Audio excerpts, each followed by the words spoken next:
आणि पत्रकारांच्या समोर म्हणजे जनतेच्या समोर शपथ घेतली एकनिष्ठतेची, एकत्रतेची, आणि त्याचा एक परिपाक पण आज दिसला.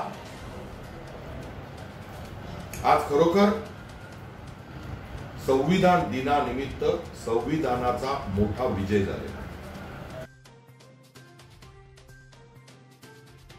आमच्याकडे आमदार बळ आहे, प्रसंगी आम्ही ते बाजारातून विकत घेऊ असे सांगणाऱ्यांना सर्वोच्च न्यायालयाने दणका दिला. अशी टीका शिवसेनेचे प्रवक्ते जयंत परुळेकर यांनी आज येथे भाजपाचे नेते तथा माजी मुख्यमंत्री नारायण राणे यांचे नाव घेता केली. आजच्या न्यायालयाच्या निर्णयानंतर देशात लोकशाही आजही जिवंत आहे, संविधानात ती ताकद आहे. आज संविधान दिना दिवशीच त्याचा प्रत्यय लोकांना आला असे त्यांनी यावेळी सांगितले. सर्वोच्च न्यायालयाच्या निकालानंतर आज येथे पत्रकार परिषदेत घेतली. यावेळी अण्णा केसरकर, बाबू कुडतरकर, शुभांगी सुखी, भारती मोरे, सुरेंद्र बांदेकर, प्रेमानंद देसाई आदी उपस्थित होते.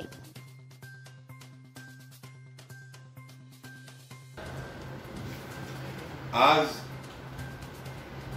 संविधान दिन आहे, त्यानिमित्ताने सर्व जनतेला, पत्रकारांना, सर्वांना संविधान दिनाच्या हार्दिक शुभेच्छा. आजच्या संविधान दिनी सर्वोच्च न्यायालयाने महाराष्ट्राच्या विधानसभेचा जो तिढा जाणीवपूर्वक तयार करण्यात आलेला, त्यावर झालेल्या गेल्या 3-4 दिवसातल्या ज्या घटना, खास करून शनिवारी पहाटे म्हणजे शुक्रवार रात्रीच्या अंधारात जे खेळ केले गेले आणि महाराष्ट्राच्या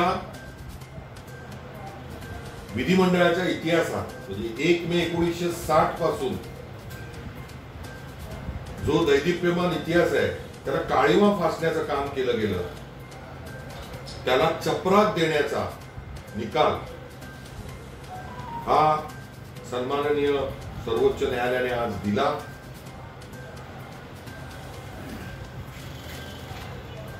आजच्या निकालाने खरोखर संविधानाची गरिमा उंचावलेली आहे. उद्या संध्याकाळी 5 वाजायच्या अगोदर विश्वासदर्शक ठराव घेतला गेला पाहिजे. नुसतं एवढंच नव्हे तर हा ठरावाचं लाईव्ह रेकॉर्डिंग म्हणजे भारताच्या इतिहासामध्ये प्रथमच विधानसभेच्या कामकाजाचं किंवा विधिमंडळातील मतदानाचं लाईव्ह रेकॉर्डिंग हे होत आहे. सुप्रीम कोर्टने जनताभिमुख असा न्यायिक निवाडा केलेला की जनतेने निवडून दिलेले प्रतिनिधी कसं मतदान करतायत हे जनतेला कळू दे, हा सुप्रीम कोर्टाचा निकाल आहे. लाईव्ह रेकॉर्डिंग या शब्दाला फार महत्व आहे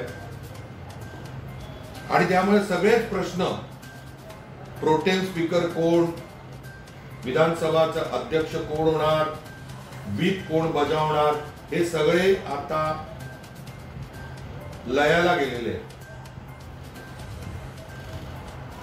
काल मुंबईमध्ये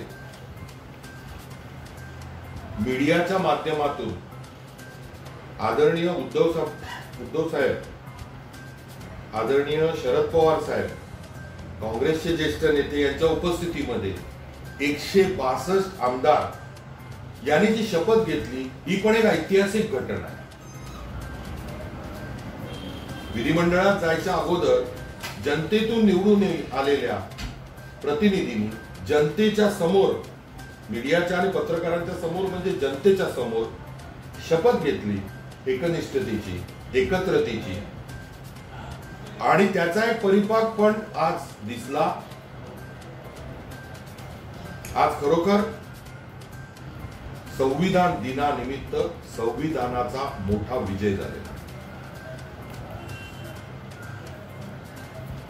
काही मंडळी या सर्व कालावधीत आमदार बाजारात आहेत, आम्ही आमदार विकत घेऊ, वगैरे अशी लोकशाहीला काळीमा फासणारी जी वक्तव्य चालू होती लांछनास्पद, त्यांना देखील चपराक बसले.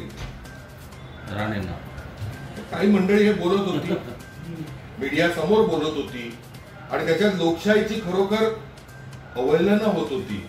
आज सर्वोच्च न्यायालयाच्या एका निकालाने सगळ्यांची तोंड बंद केलेली आहेत आणि उद्या 5 वाजता महाराष्ट्रालाच नव्हे, उद्या देशालाच नव्हे तर जगातील सर्व मराठी आणि देशवासियांना हे दिसेल की महाविकास आघाडी किंवा महाशिव आघाडीचा मोठा विजय कसा होणार.